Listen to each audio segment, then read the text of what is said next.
Saan na si, Jeline? Sandali. Ah, nasaan na kayong lahat? Ilan ba tayo dapat? And how many are we today? At bakit si Mark at si Jeline, naka-off cam na. Bakit? Anong nangyayari? So, our topic is simple hacks to make a good first impression on your job interview. Wow! Just as when may nabasa akong PM regarding uh, negotiating. Ayun. Para ma-address ko to. How are you, Mark? It's been a while. I'm good. Thank you. Buti pa sila. Busy-busyhan. Safe ka pa rin ba? Are you still safe in your area? I think so. To be honest, hindi ako masyadong updated sa local news. Pero I think I would know kung merong ano dito sa barangay namin. Yeah, ako rin. Hindi ako updated until may dumating. May kumatok na sa bahay namin warning us na kapitbahay namin. Wow. Kapitbahay namin mismo. As in, kapitbahay namin mismo, positive. That's why my windows are all closed. Nakaka-nervyos. Biglang nag-fluctuate dito sa Baguio Benguet. Biglang nagsitaas ang mga positive cases. In the span of 2 days, 45 agad ang naging positive. Wow. Yeah. Anna? Where the hell are they? Yan. Oo nga. Ba't tayong... Tapos si Jeline wala pa. Where are you? What time is it? Oy, late na kayo. Whoever you are. Sino mga guests natin? Sino ba mga kasama natin ngayon? I mean, aside from Mark. Mark is here. By the way, ladies and gentlemen, this episode is brought to you by Pipino. Hindi ako, hindi ako makalabas kasi nga kung kanya-kanyang lockdown na kami dito sa area namin. Where are you? Miss Anna, hindi ko nakikita sarili ko sa VAB. Wala ka po, Miss Mai. Jeline? Jeline, why are you Hello po. invisible? Hey. Naka-off. Naya pa ako. Ayun. Ba't ka Hello nahiya po. kanina? Nandiyan ka naman Sino pa? Nasaan sila? Si Phoenix at si Mark lang nakikita. Mark nakikita ko. Yeah, where is Mai? Why is Mai not here? Apat lang ba tayo? Mark, do you know anything about this? Anna, apat lang ba kami? Kami? After clicking StreamYard, do I have to click something?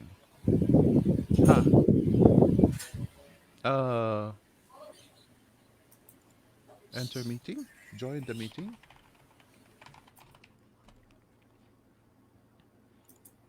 Di ba hindi kailangang i-download itong StreamYard na to.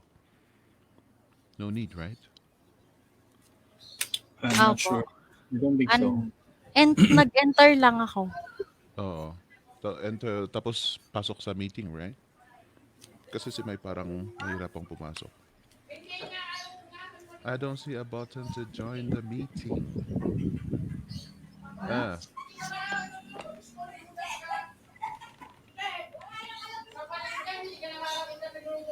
Give me a screenshot. Kasi it's 6:05 already. Sandali. Sino bang ibang kasama natin dito? Ba't si Ana hindi nagre-respond? Tatlo po Uh, kaming sinabihan niya eh. Bali ako, si Miss Mai at saka si Miss Joyce. Joyce okay, na. so where is Joyce? Ayan na, si Mai. Okay, good. Where's Joyce? And Joyce? How do you spell Joyce? Baka mamaya ibang Joyce ako. Which Joyce? Oh, yeah, I'm hearing an echo. Tatlo po kaming sinabihan niya eh. Bali ako, Okay, si Miss Mai, Mai are at you saka si using Miss Joyce. speakers? Hindi. Who is using speakers? Can you hear me? Yes, we can hear you. Okay, loud and Good. clear. Hello, hello, hello. Ayun, si Mai, could you turn down your speakers? All right. My Sa bad. Facebook.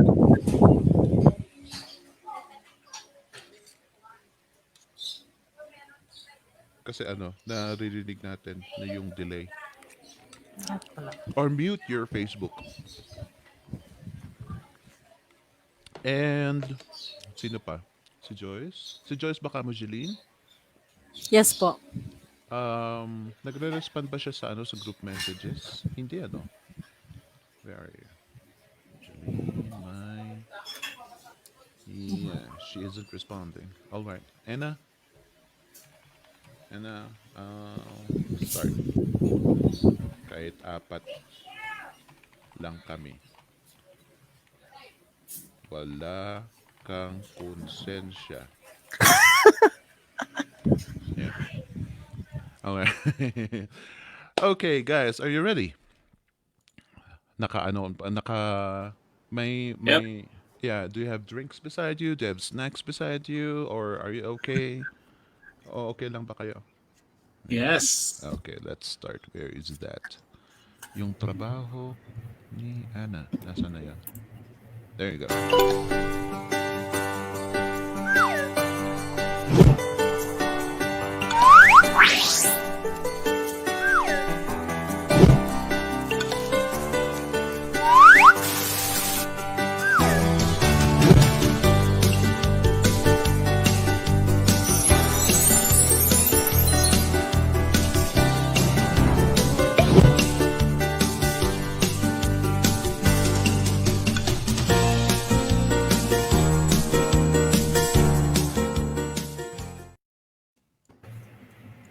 Hello, everybody. Welcome back to another episode of Flip Chat and Chill, where we get to drag a lot of people here. Did we drag everybody here? Yes, I think so. We drag people to talk about the ins, the outs, the ups and downs, the good, the bad, and the beautiful of freelancing. Para po sa inyong mga audiences, salamat po at natiis po ninyo yung 5 minutes na 8 minutes na puros mga technical issues ata yun, masasabi natin ganun. But thank you very much for coming with us, and I hope you share this webcast and let us know where you are viewing this from. Today, our topic is simple. Wala si Ana. Sorry, wala akong mautusan. Today, our topic is simple hacks to make a good first impression on your job interview. This is, I think, marami atang nagtatanong dito kung paano gumawa ng cover letter, how do you shine, how do you stand out in the middle of the plethora of other freelancers na nagbibid para sa posted job na yan. Especially kapag yung price mo is medyo mataas-taas, how will you be able to convince people to to notice you? Yan ang pinaka-importante. Kasi no matter how impressive you are, if you cannot catch the attention of your potential client, then you're back to zero. So how do you impress?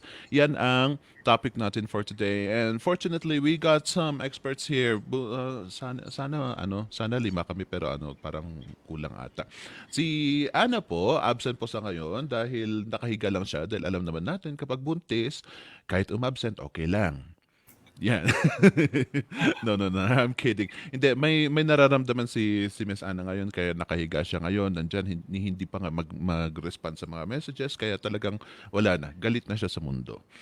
But anyway, let me greet everybody before I introduce our guests for today. Salamat po sa pagdating ninyo. Thank you very much. Hello, Jenelyn Andaza. Good evening, watching from Laguna. Sheila May Kapangpangan Rhines. What's N8? N8? Night. Nate? Probably.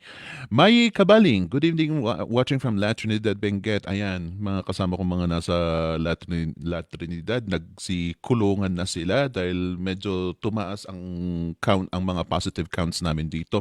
Miss Sets Lopez Luna from Tagaytay. Jennifer Molar, good evening. Vivian Mangubat, Mai Nadella, Andrea Elona, Rhea Regencia Elepano, Lisa Bascon Marino, okay, Rhea, and Janet Jose, hello.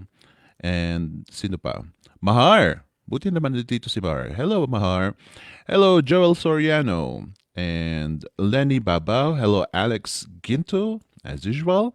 And thank you very much for being a regular here. Sino pa? Mr. Stephen Bryo. Sino pa? And Andrea Elona, Stephen Bryo, Alex, Rhea. Ayun, ang dadaldal nila ngayon kaya hindi ko na alam kung sino mga nag-greet ko. Hindi. Lilia Suyao Wow, this is difficult. Sandali. Lilia Suyao Trafalgar. Trafalgar? That's a very nice name.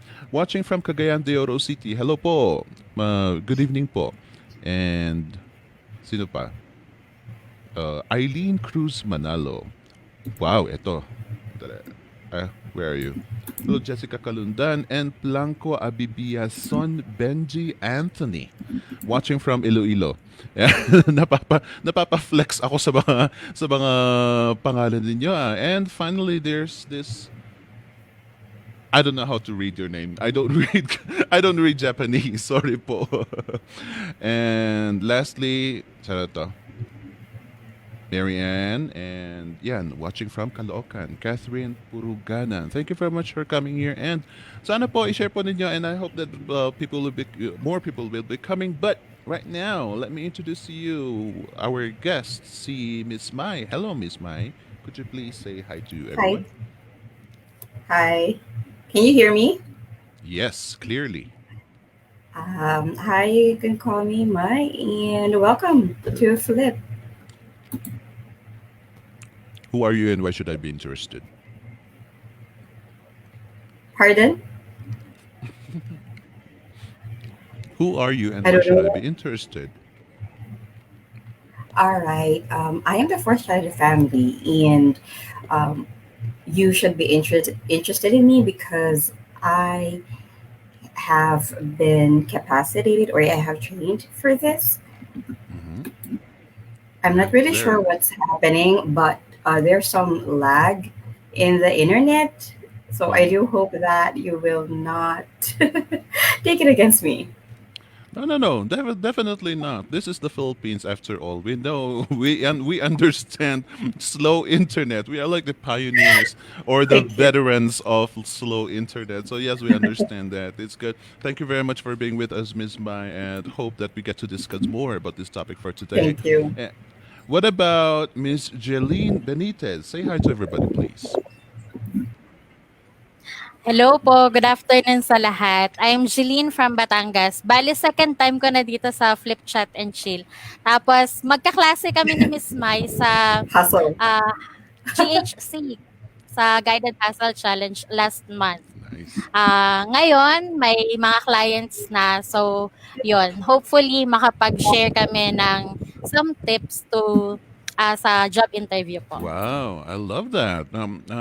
So ngayon ko lang nalaman yan. Imagine GHC in the middle of pandemic. Clients in the middle of pandemic. Very nice. Good job. And hope you get to share your secrets at nang medyo mabigyan ng konting confidence naman ng mga viewers natin. And finally, Mr. Mark Belosa, say hi to everybody, please. Hey guys, Mark Belosa, VA Bootcamp staff. I've been freelancing since 2014. Yeah, so I hope to be of help and makakontribute sa discussion na ito. Yun lang. But freelancing since 2014 is already a mark of a good impression, making a good impression to potential clients. Kaya ano smooth kay Mark in his experiences ito mga to. Yeah, ladies and gentlemen, let us know what your opinions are regarding to our topic and whatever questions you have, just throw it at us and I'll be checking it out. At yun ang trabaho ko ngayon. Ang dami kong trabaho ngayon, wala si Ana. Kainis. But anyway, simple hacks to make a good first impression on your job interview. So, matanong ko nga itong mga fresh from Guided Hustle Challenge. Miss Mai, what is Yes. the first and foremost that you need to think of when writing for a cover letter? First and foremost, what I do kapag nagsusulat ako ng cover letter is I research first the name of the company I am applying, if it's possible to research them. I tend to look into how their culture goes, ano yung tone, paano ginagawa yung cover letter, if it's long, so I would also write it down in a way na parang minimimic. I don't know what's Hmm. the Tagalog term for mimic, but I do mimic how the client writes his job proposal. So, parang ganun lang. Wow, that is a very, very simple guide that many freelancers tend to ignore. Kung paano magsulat ang potential client, kung ano ang laman ng job postings. The post. Kung mahaba siya, tapatan mo rin ng mahaba. Kung detalyado Exactly. siya, detalyado rin siya. Kung emotional siyang magsulat ng job postings na I need help because I am so busy, I am frustrated. Pag sinabi ganun ang ano, you also have to be a bit more compassionate and empathic sa iyong mga sa iyong mga cover letters. And if it is very short, like I just need a freelancer who can do this, then you should also respond the same way. Dahil kung ganun ang attitude niya, maganda ka it will attract the client if you have the same wavelengths. So Exactly. that's a very good tip. Many of you newbies na kakalimutan nyo ito because we our coaches tend to say you have to tell them who you are. You have to talk about your skills. You have to talk about what you can offer. But the thing is, there are clients out there who don't want to read a wall of text.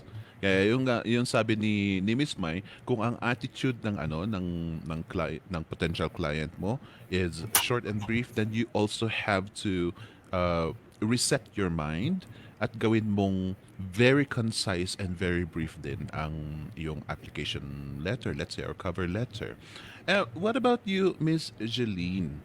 Pag minsan ano kasi, since Miss Mai said you have to research and you have to get to know your client, ibig sabihin ba, are you going to ignore the fact that there will be 20 competitors na mauunang magsusulat ng cover letter sa'yo due to your research?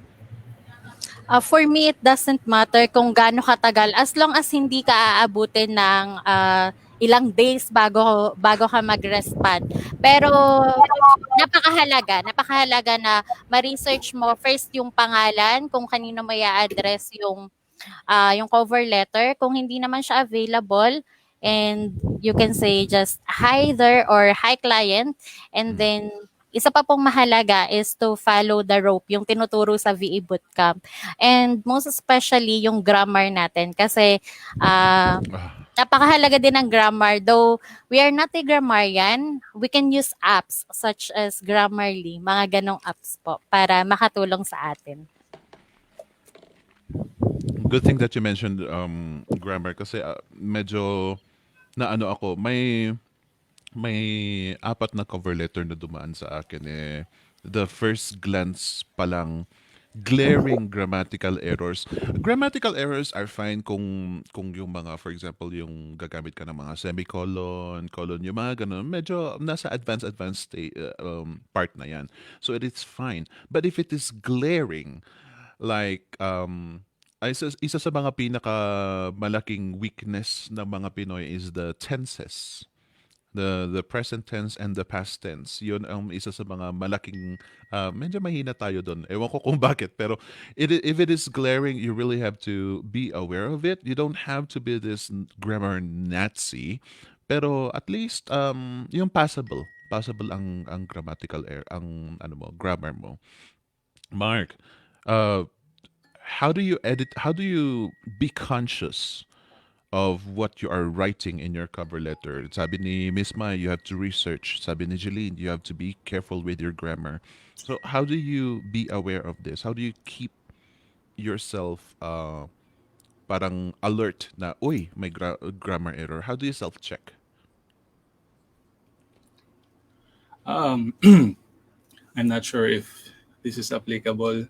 Kasi ano, I usually check my grammar in my head, which can be a good thing or a bad thing. Kasi if you're used to checking your grammar in your head, there will be lapses kapag pag nagmamadali ka kasi human error. So it's always best to use tools. Um, at least you have an extra pair of eyes. Hindi laging tama yung isasuggest nila na correction sa grammar. Pero if you know the rules, then you know whether to accept the suggestion or not. So siguro wag maging overconfident yon pagdating sa ano. At the same time, if it's like live chat na, I don't think that grammar should be your primary concern kasi it might be a distraction. Yun, kapag live chat or kapag nagmamadali ka na or I mean kapag paano ba? Like sa live interview like video call Yes. or ano, yeah. It should be like the least of your concerns kasi kung ano talaga yung nandiyan na, yun na yung lalabas eh. And if you're too conscious about your grammar, then madidistract ka lang. So you have to like major on the major.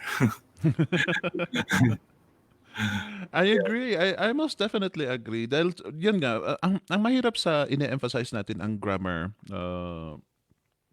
marami talaga sa atin itong kulang pa sa practice. And if you are that person, yung kulang pa sa practice, don't lose hope. Wag kang madismaya. Just kasi first and foremost, ang kailangan ng client sa'yo is yung serbisyo mo. So if your content is true and something that they need, regardless of your grammar, it is fine. Hindi nila, they will ignore that. Ang mahirap nga lang kasi sa grammar, sa cover letter, for example, if they need you to be a writer, of course they will be checking your grammar. If they need you to be a Yes. content creator, of course they will be checking your grammar. But even if you are a content creator, for example, tapos pagdating na ng mga interviews and you have already submitted sample work, it is okay na sa live interview hindi masyadong nahasa ang grammar mo, because after all yung content na binigay mo is correct naman ang grammar. So the client knows that you are checking yourself, you are making sure that your work is good, regardless of whether regardless of whether English is your first language. Kasi yun, doon naman sila nagsettle din. Oh, it's okay kasi English is not his or her first language. Yun naman ang sasabihin nila. So pagpapasensyahan nila yan. At totoo yung sinabi ni Mr. Mark na kahit na hindi ka masyadong ano sa grammar, pasukin mo pa rin basta importante yung content mo, yung sinusulat mo, yun ang medyo kailangan correct kasi you have time to check yourself out there. There is a question here which I would like Miss Mai to address.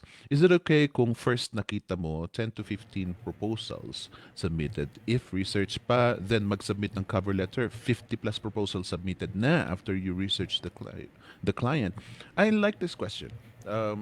Ako mismo naranasan ko ito, naging fear ko rin ito doon. What is your opinion, Miss Mai? Sorry, just want to make sure you are about to submit a proposal na lampas na ng 50. Yung nakapag-submit? No, by the Yun ba yung time question? na nakita niya yung job proposal, there were already 10 to 15 proposals. So nag-research Mm. siya. Nung bumalik siya after research, may 50 plus proposals na. So what are you going to do? Are you still going to send a cover letter despite those numbers kahit na Mm. nakapag-research ka or what? What should you do? Mm. That's a very good question. Actually, that's one of the first things na naisip ko nung nag-GH, nag-hustle na kami. But the thing is, for me kasi, I have, I'm not sure if you call it mental fortitude or resilience na, I mean, there's nothing for me to lose. If kung magsasubmit ako, walang mawawala sa akin. If that, magkikita na lang kami ng ibang ka-competitors ko, how I formulated or how I constructed, kumbaga sabi nila magtatalo-talo na lang kami, anong laman ng CL and sa skill, cover letter wise. So doon na lang tayo magkikita. And I don't care if it's more than 50, although it's an advantage. It's an advantage for you to be the top 10 siguro kasi mabilis ka makita ni client. But then again, I'm sure si client naman magsiskim yan sa lahat ng mga proposals sinend sa kanya unless he had already decided or she had already decided na, okay, this is the one that I want. This is the one for me. Pero pag hindi, most probably than not, magiging patient yan. Parang tayo din, diba, as freelancers, we want to find the dream client. Sila din, they would want to find the dream VA. So magiging patient sila when it comes to searching and reading the cover letters. Nice. Um, Sandali lang, medyo nawalan daw ng kuryente si Miss Jeline. When you can. Just come back when you can. Ay, kanino ba to? Kay Ana ko pa na i-submit. Ano ba yan? Okay, just come back when you can. There you go. Thank you very much for that, Miss Mai. That is true though. Yung, wag kayong mag-alala. Kung if you're confident with your cover letter, ibig sabihin, yung cover letter mo ay, hoy, pansinin mo ako. Pag ganun na agad, then have the confidence that you will be noticed. Kasi kung ang cover letter mo is, hello po. Kung ganun ang cover letter mo, then for sure, sa dami ng mga nakapila dyan ng mga cover letters, next, next, next, next, next, nang next. But if at first glance, parang, look at me. Pag ganun yung cover letter mo, then have confidence that you will be noticed. And that is what our topic is for today, ladies and gentlemen. How will you be noticed? Mr. Mark, what is how can you hoy the client? Um, I think there's no single way to Mhm. answer that question. Pero we can use some principles like ako personally, I would focus on making a connection. And you do that by yun nga, research, understanding who your client is. Kasi it's going to be like near impossible to make that connection if you know nothing about your client. So you really have to research like who they are, what they do, what their mission is, ganyan. And then use that sa cover letter mo. I'm also a fan of authenticity kasi if you're being pretentious just to make an impression, it will fire back negatively kasi lalabas yun hindi natural. So just be yourself, and by being yourself, it doesn't mean na hindi ka maghahanap ng ways to improve yourself. You can still be yourself, you can still be authentic, but try to be like your best self pa rin. So just don't pretend na you're something you're not. Yun lang yun. Just to make an impression. Kasi, yun nga, pangit yun. And then, yun, connection. Kasi, it's easy to copy someone's template. It's easy to borrow someone's line. It's easy to, alam mo yun, maraming information sa internet Pero, if it doesn't come out naturally sa'yo, if hindi ka totoo, hindi totoo sa'yo yung sinasabi mo, then hindi siya mag-workout. Mararamdaman ni client na ay template, ay canned message, ganun. Mm-hmm. So just be your natural self, whether it's written communication or ganito live interview. Be authentic, make a connection, know who you're talking to, be present. Yeah. I know like there's probably a bunch of questions, a bunch of concerns, worries in your mind during an interview, or pero your focus should be like right now. Ano yung tanong, doon ka mag-focus. Ano yung pinag-uusapan? Yan. Doon ka lang, one at a time. So, para lumabas yung like natural and hindi ka ma-overwhelm sa kung ano sasabihin, paano ka magpapasikat, ganyan. Yan. I love that answer. Pero ang ano yung the imagery that came to my mind nung sinabi ni Mark na be yourself but be your best self. Meaning maligo ka. Maligo ka po. Please lang. It will make you tons more better because you will be refreshed, you will be confident. Confident ka sa environment mo, then you will be confident on while skyping with your client. Maligo ka, please. Pag ano. Yan ang interpretation ko sa being your best self. But joking aside, I love what Mark said about your doubts and your fears and your concerns. The thing is, when you go to an interview, whatever your doubts, your fears, your concerns are simply yours. It is just yours. It is not the client's. So how about you set all of that aside and take care of what the client would ask you? Wag mong sabihin na, ay, may mancha ang damit ko, baka mapansin ito. Pag sasabihin mo na ganun, that is actually your concern. Who knows kung hindi niya papansinin? Pag pinansin niya na, I noticed a stain on your shirt, edi yun, saka mo na lang sasabihin na, oo, may mancha nga eh. Hindi kasi ako nakapagpalit ng agad-agad para sa iyo. You can simply say that, but if you are so conscious of your problems, it is actually you who are sabotaging your chances. Self-sabotage ang tawag dyan.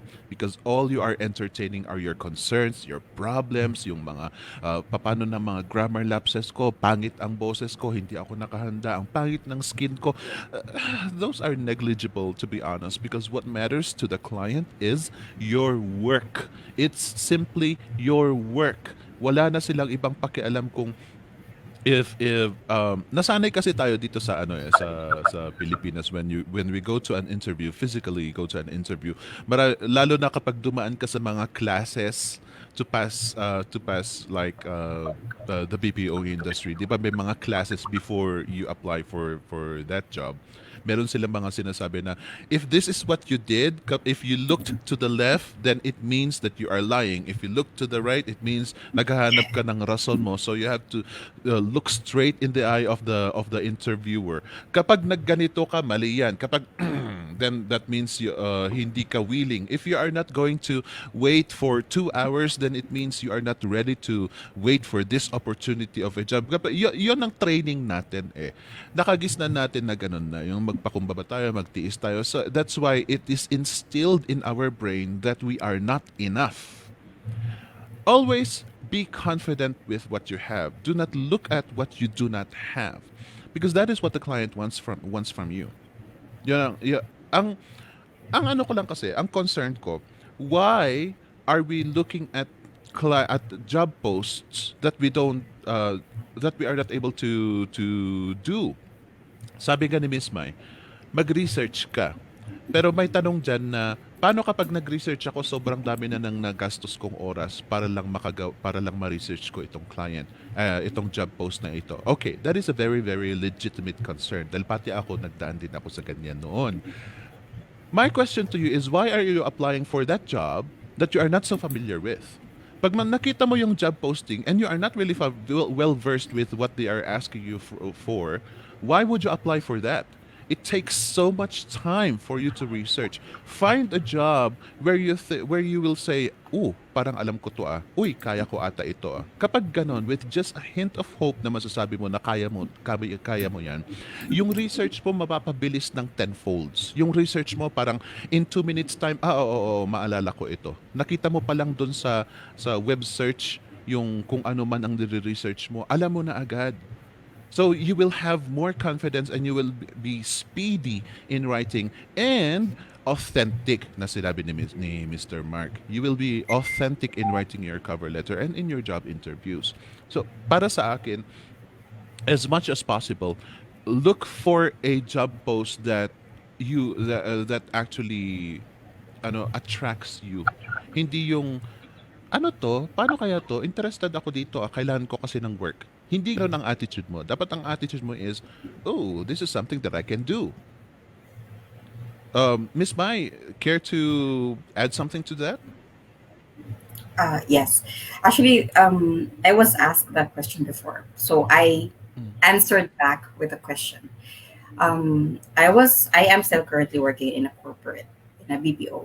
So, eto ang tanong ko. Nung nag-apply ba tayo sa corporate, knowing um, from one BPO to another, alam mo na it's a BPO, pero the thing is, you know that it is for a customer service role or financial account role or for me sa fraud. But the thing is, I just most probably know 10% of what I am going to do or ano yung magiging role ko sa business na yan or sa trabaho na yan. The next question that would come up is yung the 90% ba qualified ba akong gawin yun? Kaya ko ba yun? That's where yung mental fortitude comes in. Alam mo na may training. That's how I think. Although I only know 10%, I would still apply, or 15 or 20%, let's say after research and after all that you've done, I would still attempt to apply kasi I would be upfront and honest to the interviewer now. Although I do not know much about this, I've researched about this, I have a bit of a background of this, but rest assured, I can show you how much I'm willing to learn. That's one of the traits the interviewers are looking for, teachable heart and willingness to learn. Sa mga bagay na hindi natin alam. That's for my experience. I don't know about the others, but that's how I do it. How I do it. I love that. Napaka-cliche kasi ng the willing to learn statement. It is so Oo. cliche and it is overused, but I think the way you It's said it, Miss Mai, the way you delivered it, yun nga sabi ni Mr. Mark Velosa, it is authentic. It is not just words that are just thrown to impress the clients. Am I right,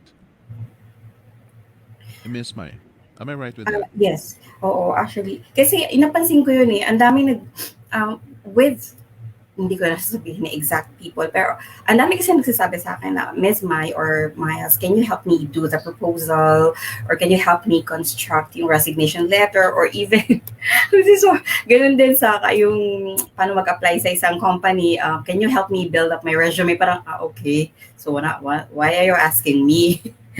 So, pero sabi nga, I mean, tapos they were approaching me pa nga na, okay, can you help me, how to possibly answer an interview or what to expect? Sabi ko, pare-pareho lang tayong, andun yung limiting belief ko din, na pare-pareho lang tayong nag-apply. So, why ask me?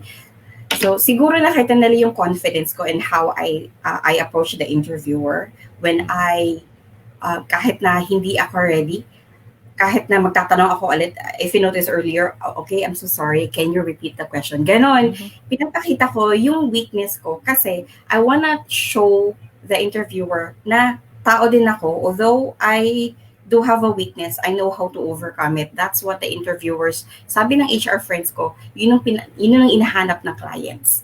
Now, although you have a weakness, you know how to overcome it and you know how to answer how to communicate. I'm so sorry, I'm a bit digressing na sa question Mm, mo, Sir Phoenix. Pero it's okay. I just wanna make sure na naintindihan to. Kasi madami nag-approach sa akin, how do you tackle or how do you tackle an interview na hindi ko naintindihan yung job post or job description? Ang isipin mo na lang, ang inisip ko lang palagi is, may training siya. So lahat ng hindi mo natutunan, 10% sa training, 90% or 20, 80% malalaman mo once you're in the floor. Once nasa, sabi nga nila, let me paraphrase that, learning while doing the job. Yun yun. Yun yung gusto kong sabihin kanina. Sorry, nag-digress ako. It's okay. It's okay. I love that because you get to share your personal experience. Dahil yun naman ang kailangan natin eh. In many episodes of the FCC, we usually talk about the same things over and over, but it is delivered differently. Yun ang gusto ko eh, yung delivery. Because with the many advices that we give, ladies and gentlemen, it really is up to you. Hindi po kami uupo sa upuan ninyo at kami ang magsasabi, because if we can do that, we would honestly, I would sell my skills if I could do that. I would sell myself to you. Parang sasabihin, you can hire me and I'll sit in front of the camera and I'll do the interview for you if I can only do that. But no, hindi pwede eh, because we are talking about how you personally deliver the cliches that we are the repetitive advices that we keep giving you. Kailangan, bakit namin paulit-ulit na sinasabi sa inyo ito? Because kailangan sumiksik sa utak dahil nakakalimutan natin. Sometimes we think that okay, we know these advices, we know what to do. Pero pagdating sa application, nawawala. Why? Because of lack of practice, lack of exposure. Kailangan ma-expose ka lagi-lagi sa mga ganitong advices, sa mga sinasabi ng what you should do during the interview or what you should write on your cover letters. Sometimes we really tend to forget. Mr. Mark, there's a question here from Jing. Sabi, the thing about the interview is, do you want to highlight what you know or what the client needed from you? Care to answer this, Mark? Do you want to highlight what you know or what the client needed from you? Yeah, magandang question yun, Jing. Um, kasi we have this tendency to make the interview about ourselves. Na parang tayo yung sentro ng interview. When in fact, when you come to an interview, um, it's a discovery. You're there not just, well, andun na rin yung element na you have to make an impression, but you're also there to to know more about your client and whether they are a good fit for you and not just you being a good fit for them. Kasi meron kang maibibigay sa kanya na kailangan niya. You're not just there dahil kailangan mo siya, nandoon ka rin kasi there's a chance na kailangan ka niya. Pero since first time yung mag-usap, then the goal is really to understand ano ba yung needs niya. Kaya yung tanong ni Jing, I think you need to focus more on what the client needs rather than um, Mm. like sing your praises. Na parang, parang ibibida mo sa sarili mo na I know this, I know this, I know that. Kasi Yes. your Exactly. client your client may not care about those aspects of parang the industry na you're very familiar with kasi meron siyang specific lang na expectations or meron siyang specific lang talaga na hinahanap, and that's your goal is to find ano ba yun, and then dun ka mag-focus kasi yun yung kailangan niya. I do love that kasi parang nakaugalian na naman ata natin mga Pilipino kasi if we want to impress somebody, talagang I know this, I can do that. Oo, nagawa ko rin 'yan, nangyari na sa akin 'yan. Oo, habang nagkukuwento pa lang yung kaibigan mo, eh, oo, 'di ba? Alam ko 'yan. May pagkaganyan talaga tayo na Pilipino. I don't know the rest of the people, but I noticed that from a lot of new potential friends. But if they want to impress, dada sila ng dada na alam nila or yung pag minsan unnecessary information na nasasabi pa nila. And this can become a bad habit of ours. I've seen cover letters that say, I am this and I am this and I am this and I am that. I can do this, I can do this, I can do this, I can do that. But the problem there is you haven't given a solution to the client's problem. That is very, very annoying. Imagine this: if you asked a question and somebody gave you a whole page of answers that did not address your question, how would you feel? You would definitely feel annoyed. Definitely annoyed. Ang daming ganyan yung circumlocution ang ginagawa na paikot-ikot-ikot pa na ang dami-dami sinasabi, and would have been as simple as yes or no. Ang dami pang ketchup-boreche. Sakit natin yan. May pagkaganyan tayo because sometimes, like I said, we do want to impress. And perhaps it works on some people, but on many cases, the client's time is very expensive, and if you cost his time by making him read whole page of text na useless, then kung pwede kanyang iban kanya. Yun ang gagawin ng mga clients. So be concise and be true. Wag yung katulad nga ng sabi ni Mr. Mark, wag yung ako. Find the question. If the client has a problem, find the solution for the problem. Then that would make things easier. So you can showcase what you know or what you have by answering the client's question. Jing. I think that is the best way you can do it. Kung gusto mong magpasikat talaga, then pasikat in a way na maa-address po yung problema ng client, whatever his question is. Uh, may may ibang tanong dito. Sabi ni Joel Soriano, on what way to get the attention of the client if there's so many applicants? Okay, so that is our topic for today. Ang sabi ni Miss Mai kanina is, you have to do your research. You have to be familiar. Sabi naman ni Mr. Mark is, you have to be authentic. Is there anything else we can add to this, Miss Mai? Yes. Yeah, and dagdag ko lang dun sabi ni Mark na one of the usual pitfalls ng mga na ini-interviews. Tell me about yourself. Hala, ano na yan, teleserye na talambuhay na yan. When basically, actually, ang nangyayari, it's really just a 2 to 3 minutes snapshot. You can just give perhaps a sentence of who you are, and then the rest would be what you can do or how you can help the clients or how to grow the business of the clients. So yun. So as for the question, sorry, asan na yun? Okay, Joel, on what way to get the attention of the client? To get the attention. Well, for me, kapag sa karamihan kasi usually pag panel interviews, I think that's what you're saying. Kapag panel interview, of course, usually yan hindi nakatingin si clients. May papel yan eh. May papel na susulat yan, nagta-take down ng notes. So do not, the first thing you have to do is do not be conscious of course, how you look. And of course, do not stare down your client. Sabi nga kanina, di ba, na pag tumingin ka sa kaliwa or sa kanan, that means you are insecure. Yung mga ganon, you're not reliable or hindi ka trustworthy. Do not be conscious of that. But of course, please do not stare down the client. When you say stare down, wag mo titigan. Please, baka matakot si client. Kapag pang may videos Tapos, pangalawa, to get the attention of clients is, of course,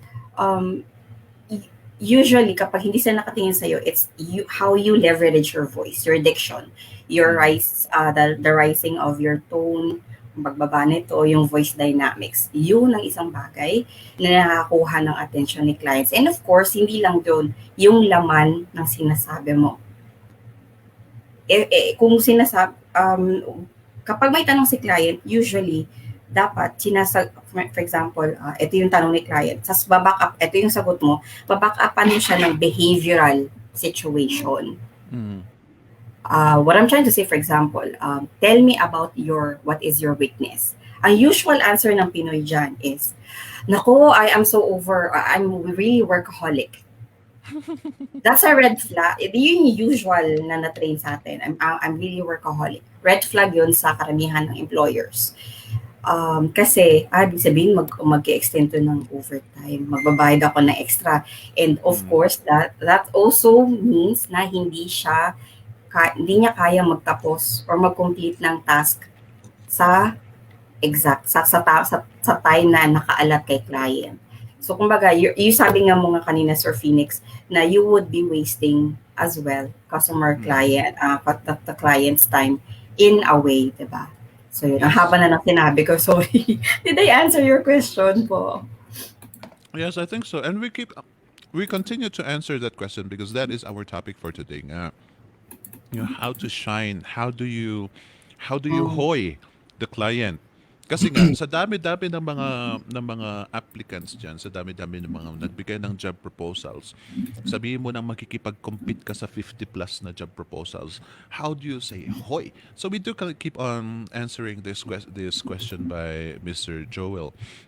May ano dito. I'm interested with this question, Mark, since you mentioned about authenticity. What if there are questions, uncomfortable questions asked, na you are struggling whether you will be honest at the risk of offending your potential client, or to say something safe, but you are not really being honest? How do you deal with this situation? Um, if there is a question na mahirap sagutin, I would usually buy time by asking the interviewer, can you rephrase that for me? Kasi you need to know the context. Laging ganun eh. Kasi it's the same set of words, the same sentence could mean a dozen different things depending on who's saying it and what's the situation. So, kumuha ka ng clue like bakit niya tinatanong 'yon, 'di ba? Mm-hmm. Kasi baka din kasi nadala ka lang sa gulat and then mali yung interpretation mo, so na-force ka na sagutin agad, eh mali pala yung interpretation, ibang context pala.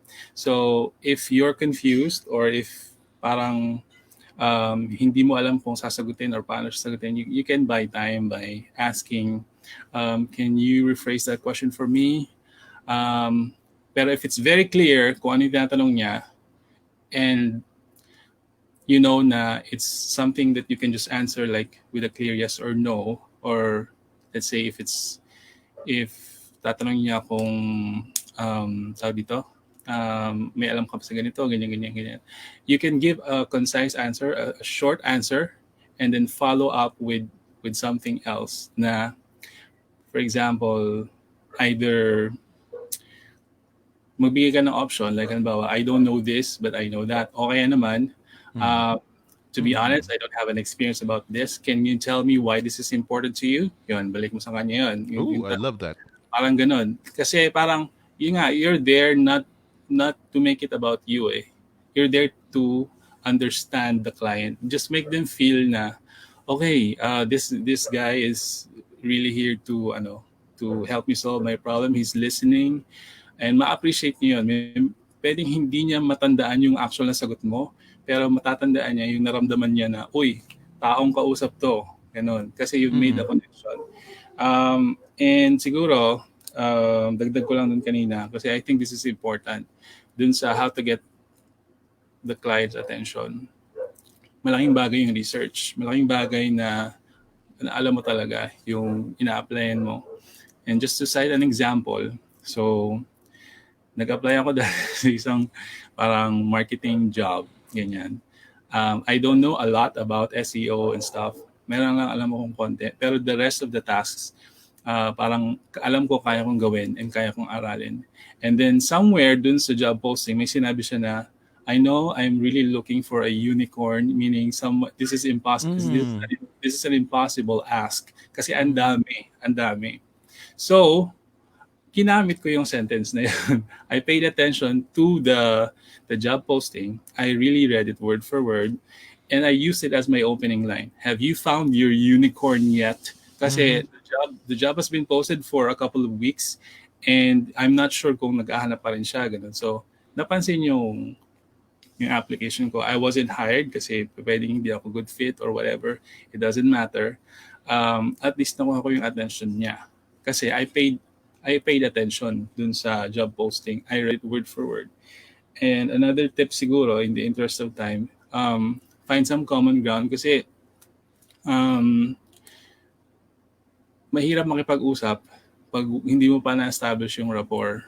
So make the client or make the interviewer feel na you share something in common, whatever it is. Kaya nga kailangan mong mag-research. Yes. Whether it is something about the company that you also feel passionate about, whatever it is, whatever they're doing, ganyan, establish a common ground kasi um, that will help build rapport. And pag may rapport na, you're comfortable with each other, then para lang kayong um, tropa. Yan. I mean, Yeah. comfortable kayo mag-usap yan. Not Yeah. hindi mo siya informal na parang, alam mo yan. Pero ibig sabihin, you're very comfortable talking to each other. Mababawasan yung kaba mo and yeah, the rest will follow.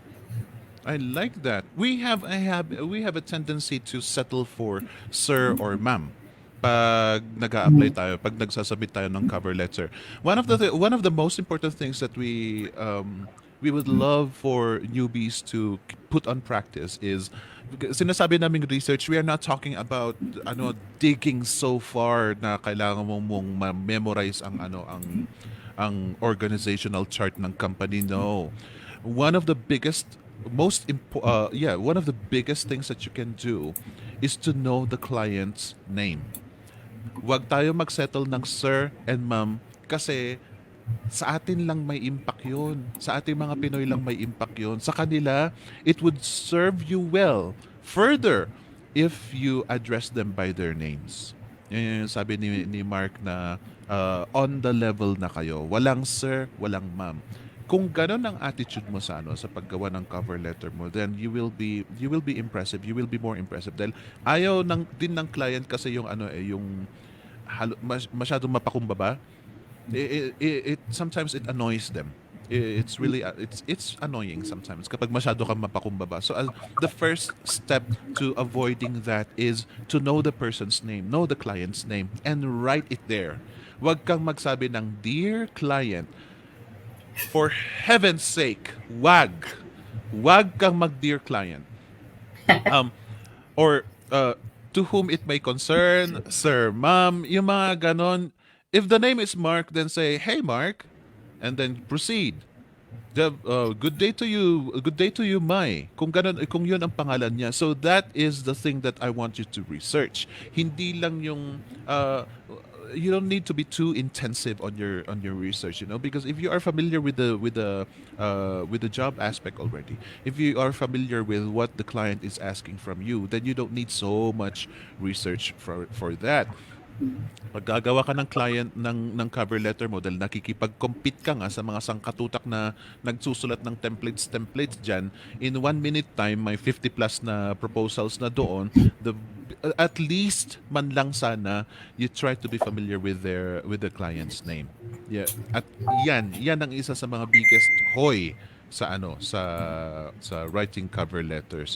Mark, follow up ko lang sa may a very specific question here kasi sabi, pag tinanong ka na, what job don't you want to do? What job don't you want to do? One of our audiences got confused with that because yun nga, parang hindi niya alam kung ano yung sasagot niya, kung maging honest siya or should she play with words and try to please the client? Oh, okay.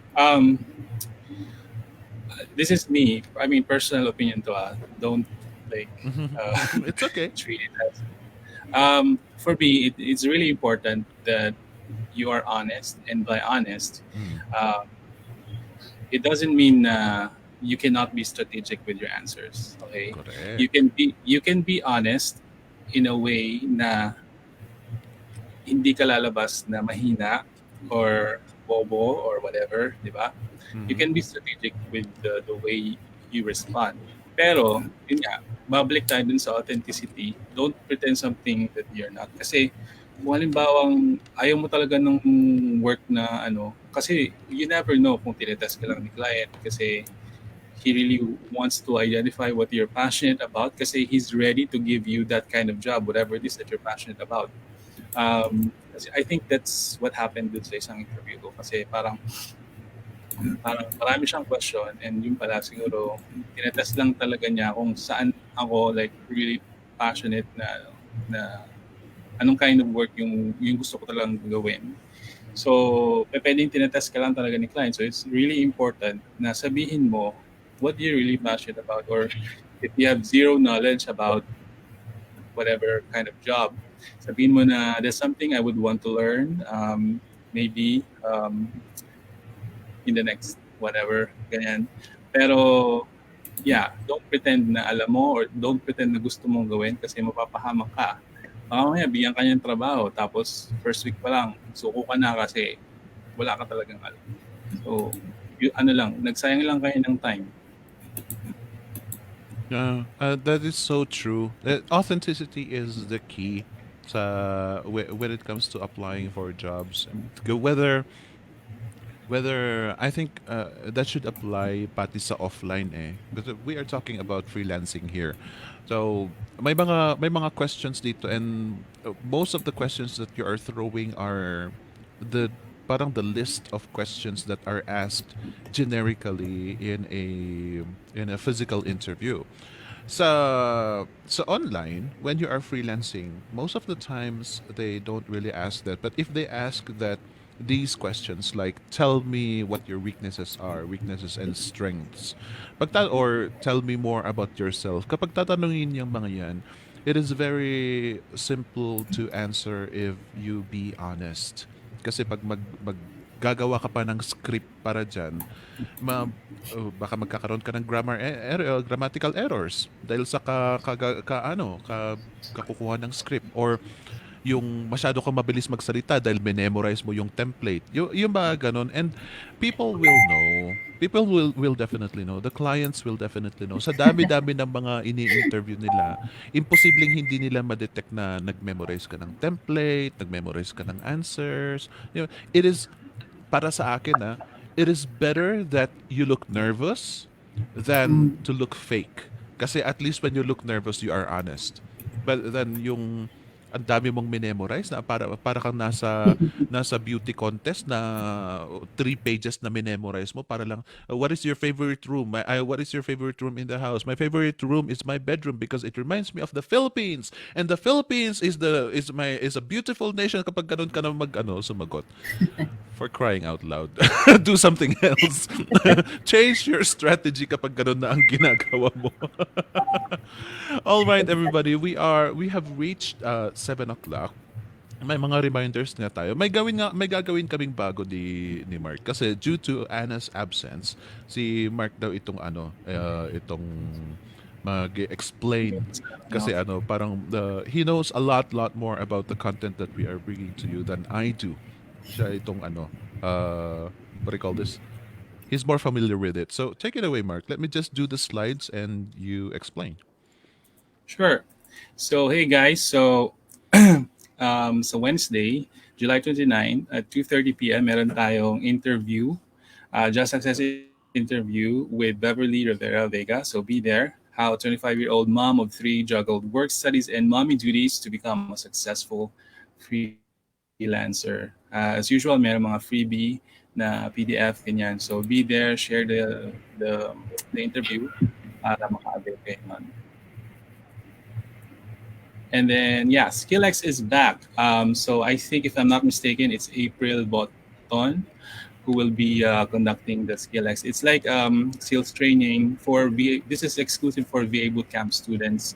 So if you're not yet enrolled, we encourage you to enroll kasi maraming, bukod dun sa mga usual na courses, from time to time, like the SkillX, merong mga panibagong mga webinars na sinishare sa mga students. So, yeah, something to look forward to. Adopt a Newbie program. So, if you're a member of the Flip community, meron dyan announcement, si Mahar. Check nyo na lang. This is for newbies and sa mga gustong tumulong sa newbies. Check na lang the details. And of course, ang VA Bootcamp, meron na tayong lifetime access. So, if you're not yet enrolled, we encourage you to enroll. The details are there. Meron tayong 3 klaseng packages. Makikita nyo yan. Just go to vabootcamp.ph if you want to know more. And individual courses are back. So Andyan yan yung mga list ng courses. Most of them are 2,990 except for sa Better English at saka Get Started with Blogging. So, yan, 1,490. Andyan yung mga prices. Sa next level freelancing, you can also get each module for 2,990 each. Or if you want to combine any three courses, that's gonna be 7,990. Mas makakatipid kayo if you bundle three together.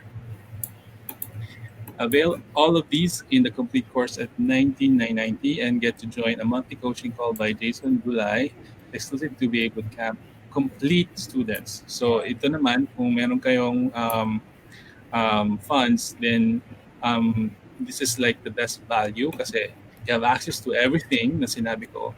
Plus, you also get to join an exclusive group coaching with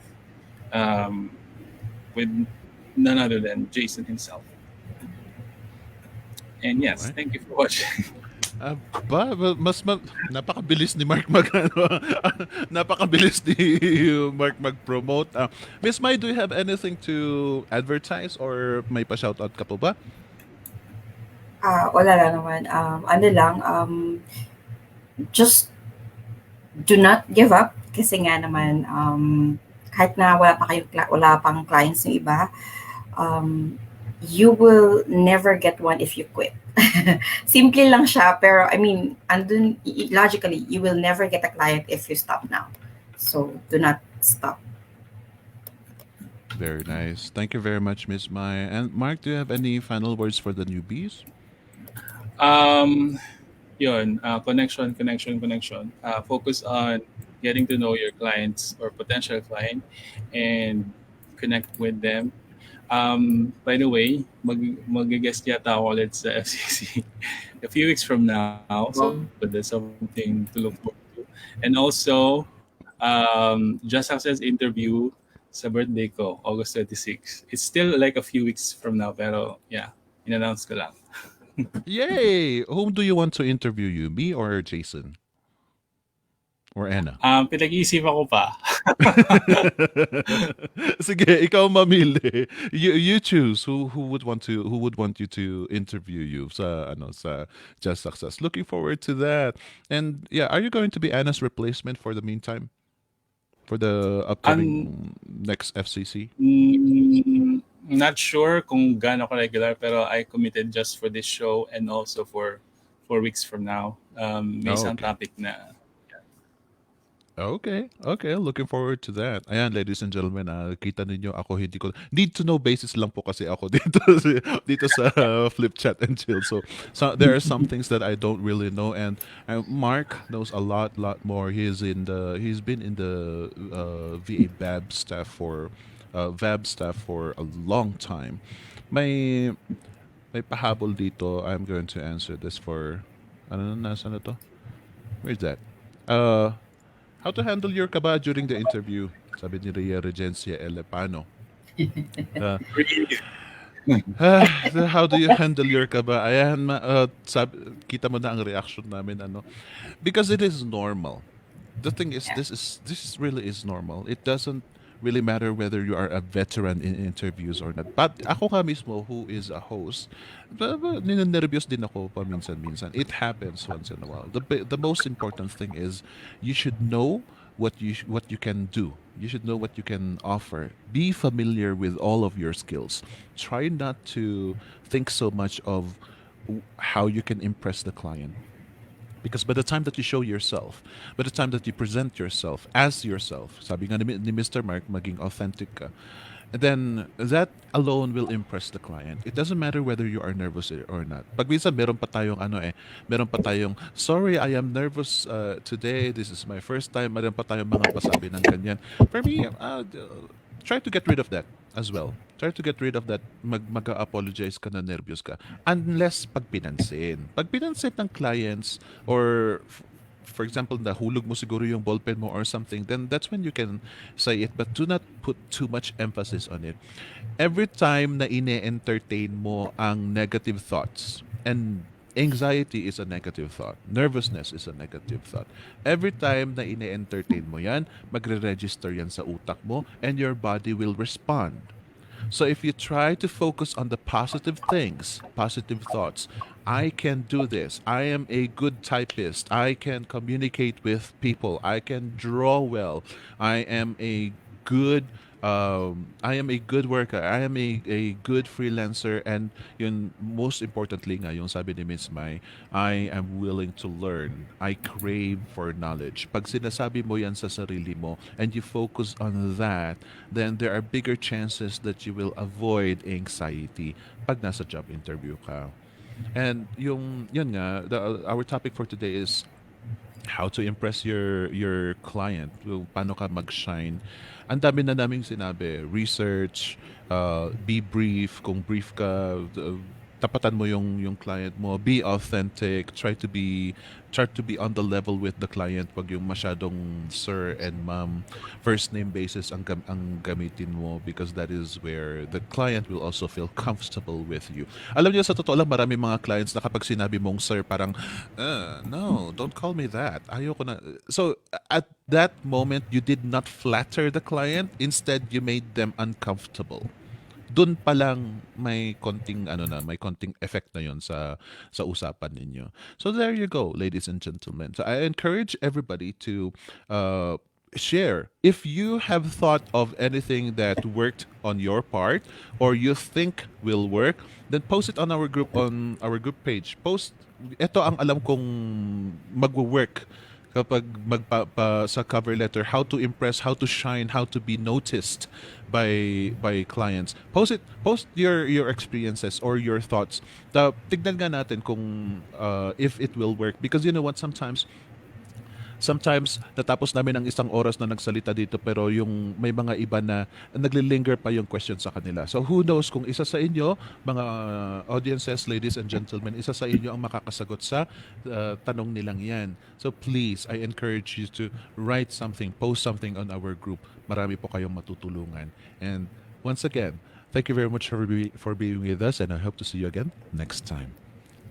Bye-bye.